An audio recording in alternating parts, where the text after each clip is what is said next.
Live from WSLS, this is 10 News at 6, working for you. Now at 6, people across the Southwest came together today to support diversity during the International Colors Festival. We'll take you there. Plus, as rent skyrockets across our nation, 10 News is taking a closer look at how prices have increased here at home in just 2 years. And President Joe Biden is continuing his trip in Asia as the war in Ukraine continues. The new legislation he is signing tonight. As always, we appreciate your company here for 10 News at 6. I'm McKinley Struther. We want to take you outside with a live look from our Virginia Tech Carillion Skycam. You see that haze there? You know that's from that ridiculous heat. I saw Chris Michaels post today that you know it's hot when you go outside and it's hot. But right now we got to bring in Chief Meteorologist Jeff Hanowich because we do have some severe thunderstorm warnings. And it's pretty typical when you have heat like this, right? Yeah, it is, especially when you have heat and humidity combining with the disturbance. And it was certainly hot. It certainly was. Oh, yeah. And humid, too.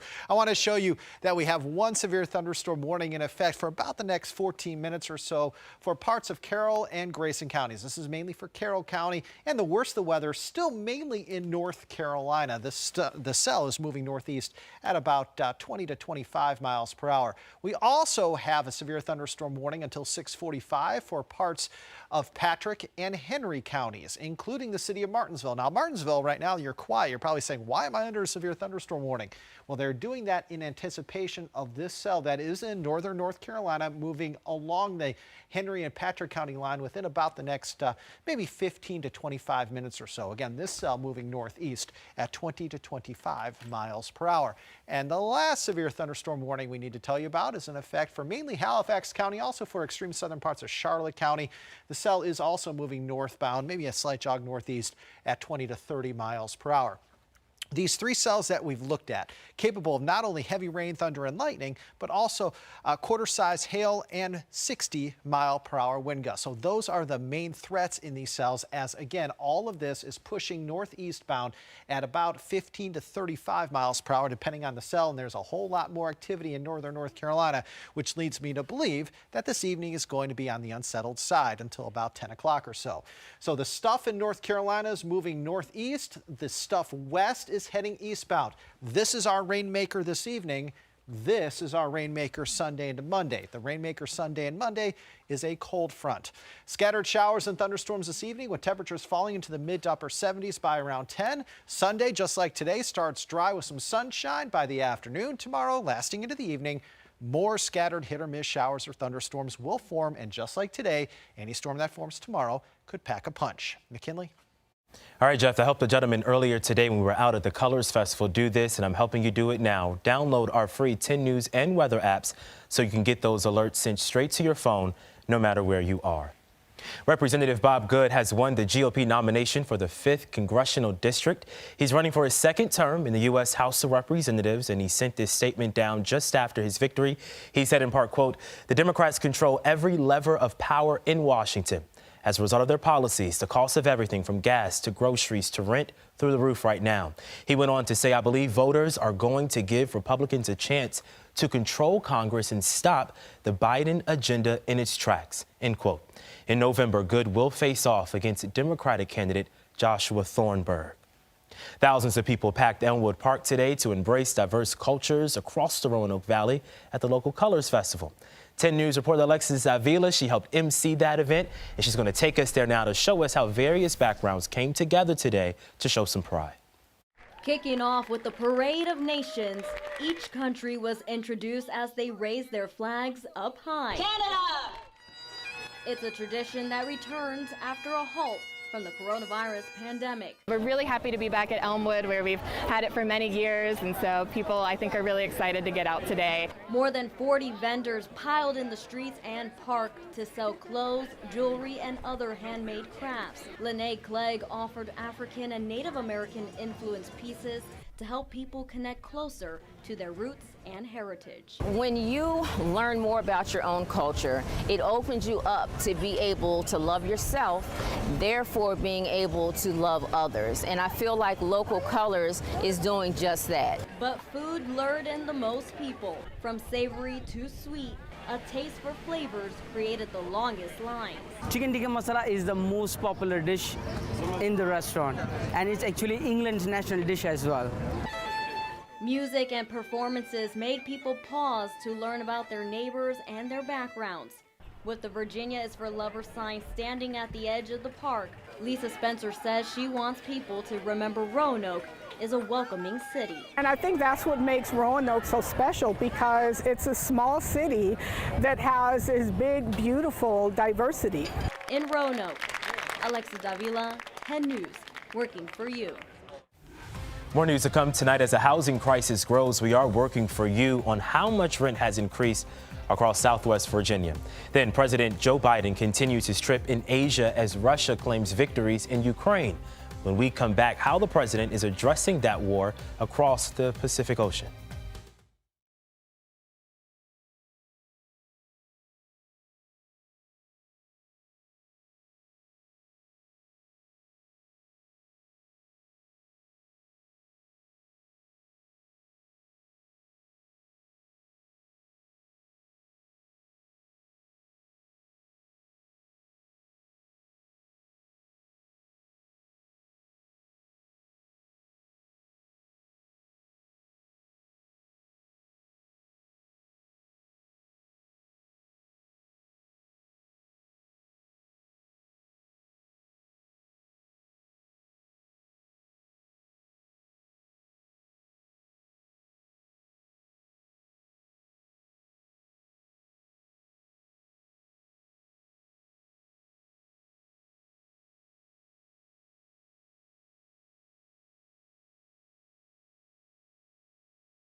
Today marks the president's first full day in Asia. He's working to secure relations with South Korea and Japan while supporting Ukraine from abroad. This evening, Jen Sullivan reports on the diplomatic efforts between the four nations.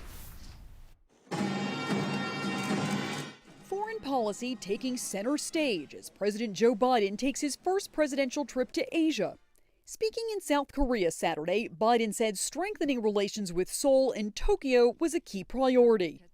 It's critically important that we have a very close trilateral relationship. The two nations discussed expanding joint military drills as a possible North Korean nuclear missile test looms.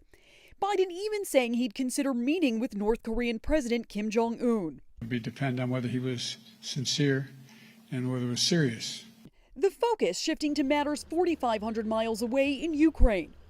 The Republic of Korea and the United States are standing together, part of a global response with our allies and partners around the world to condemn Russia's flagrant violations of international law. While in Seoul, the president signed a $40 billion aid package for Ukraine, which provides military and humanitarian assistance, as well as support for refugees. The president of Ukraine, Volodymyr Zelensky, thanking the U.S. on Twitter. Meanwhile, Russia's war in Ukraine approaches the 3-month mark, leaving families torn apart in villages like this one outside of Kharkiv in ruins.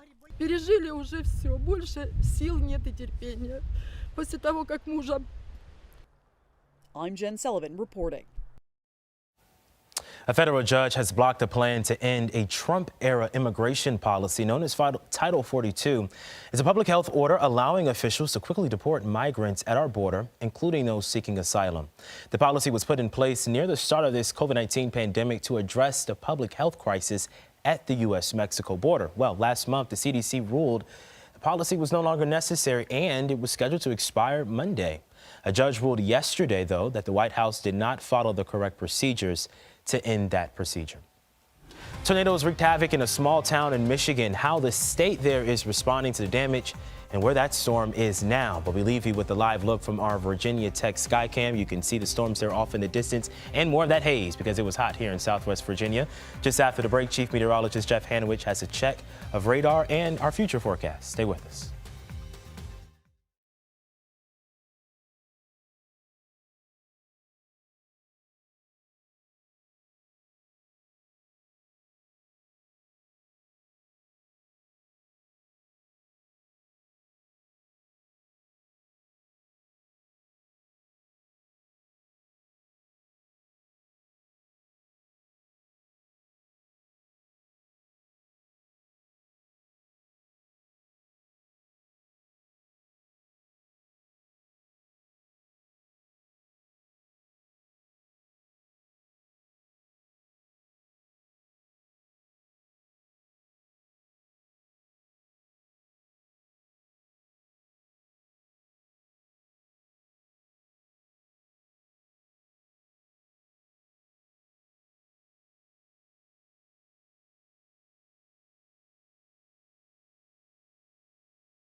Your local weather authority, always watching and tracking for you from the JES Weather Center. Hi there, friends. I'm meteorologist Jeff Hanowich. You'll notice we have a scattering of showers and thunderstorms, hit or miss. And frankly, if you're not getting wet right now, you're probably seeing a mix of clouds and sunshine. The sun that you're seeing is of the hazy sort because we have been so warm and humid today. You'll notice first and foremost that all of this is pushing northeast at a clip of around about 20 to 30 miles per hour. We have a couple of rogue cells just north of Smith Mountain Lake. This cell right here may actually start to impact you folks in Lynchburg over the next 30 minutes or so. One cell or two out across Appomattox County. And of course, farther to the west, we've got the hit or miss activity out across southern parts of West Virginia. We do have several severe thunderstorm warnings to tell you about. The first one in effect for portions of Patrick and Henry counties until 6:45. The other one also in effect for about the next 30 minutes or so.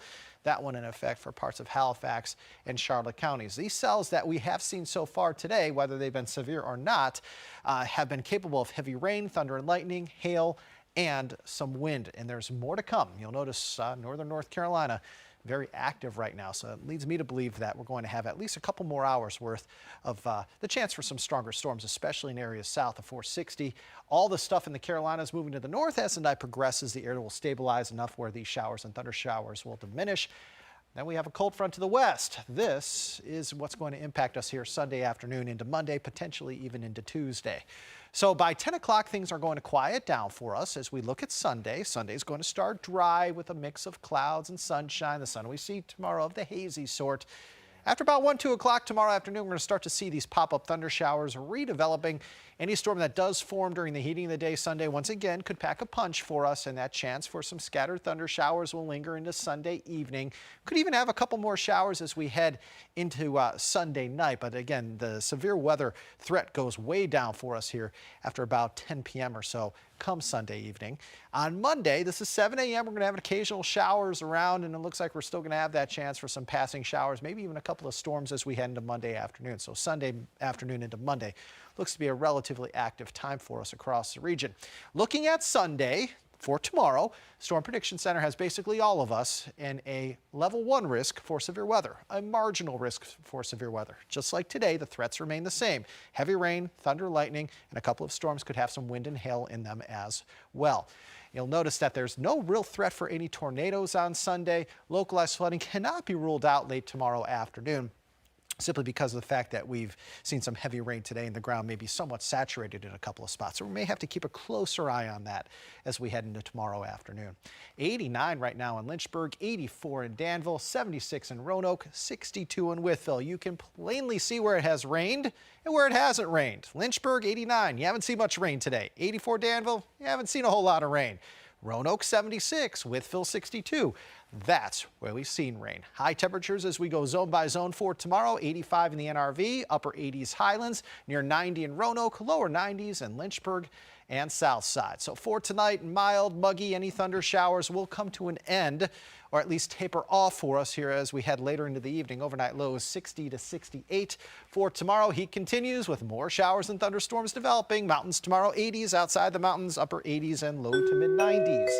Your extended forecast showing that we're going to stay on the unsettled side here pretty much all week long. I will tell you that it does look as though we're going to start to see conditions get a little bit cooler as we head into Monday, Tuesday, Wednesday of next week before temperatures again climb 80 to about 83 Thursday, Friday, and Saturday. So overall, it just looks like we're going to have an unsettled weather forecast for the next week or so. Not washouts. It's amazing to think summer isn't here yet. I feel like we just kind of keep skipping over seasons. It was cold and all of a sudden it's hot like this, but when it gets hot like that, I always expect a storm. It's that time of year. It is. Yeah, it's like clockwork. It's almost like we're living in Florida. You know, set your clock by it, 2 p.m. every day. When I interned in Atlanta, and I know this is a bit more than anyone asked for, but when I interned in Atlanta, every day there was a lunchtime storm. And it would be blazing hot. Then we get a storm, it cool off for a little bit, then it get hot again. And then more storms later. And then more storms later in the day. That's how it works. Morning hours are quiet though in Atlanta, right? Yes, they are that. Well, besides the traffic, but right. Well, the same system here at home brought, quote, a large and extremely dangerous tornado to Michigan, according to the National Weather Service. That tornado left 2 people dead and over 40 injured in the city of Gaylord. You're looking at that destruction there. It's causing the state's mayor or the state's governor to declare an emergency declaration. The county's fire chief says there is probably 95% destruction at a mobile home park in that city. We do have to take a break right now, but more news just after this break.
This goes without saying, but rent prices right now are at an all-time high, and it's hitting your wallet hard. Many of you reached out to us struggling to find good places to stay that also fit within your budget. But with little housing options, what really can you do?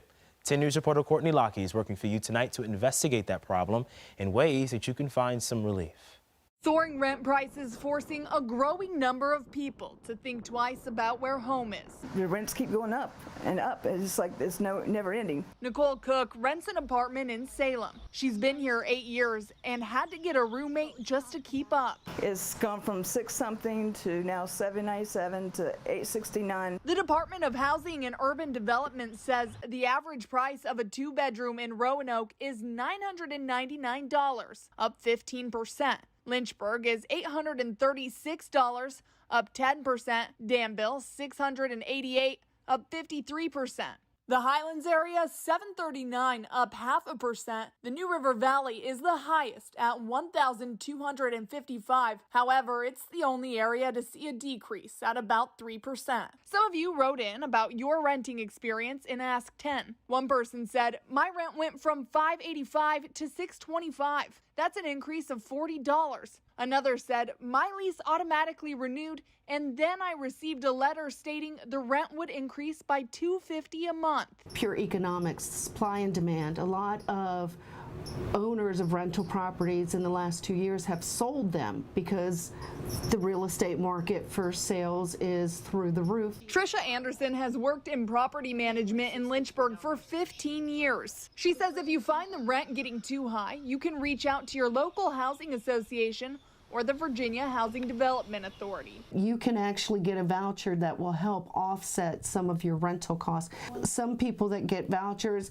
it covers 100%. There's still the CARES funds out there. I believe they're out there until June, and they will cover up to 18 months of past due rents. She says other ways to beat the rent is to downsize. Look for a place that doesn't have the bells and whistles, or look into getting a roommate. Some are also looking into buying a house. Roanoke realtor Michelle Rodenizer says most rent prices now cost as much as a mortgage. It is a seller's market, but it's still a great time to buy.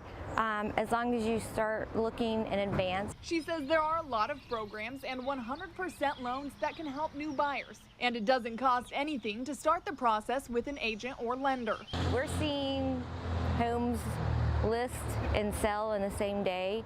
I'd say a good average right now for, a home, a move-in ready home, it's about 4 or 5 days. Eventually, like everything else, they will stabilize. Will they go down? I don't have a crystal ball. It's worrisome not knowing what's going to happen in the future. Courtney Lockie, 10 News, working for you.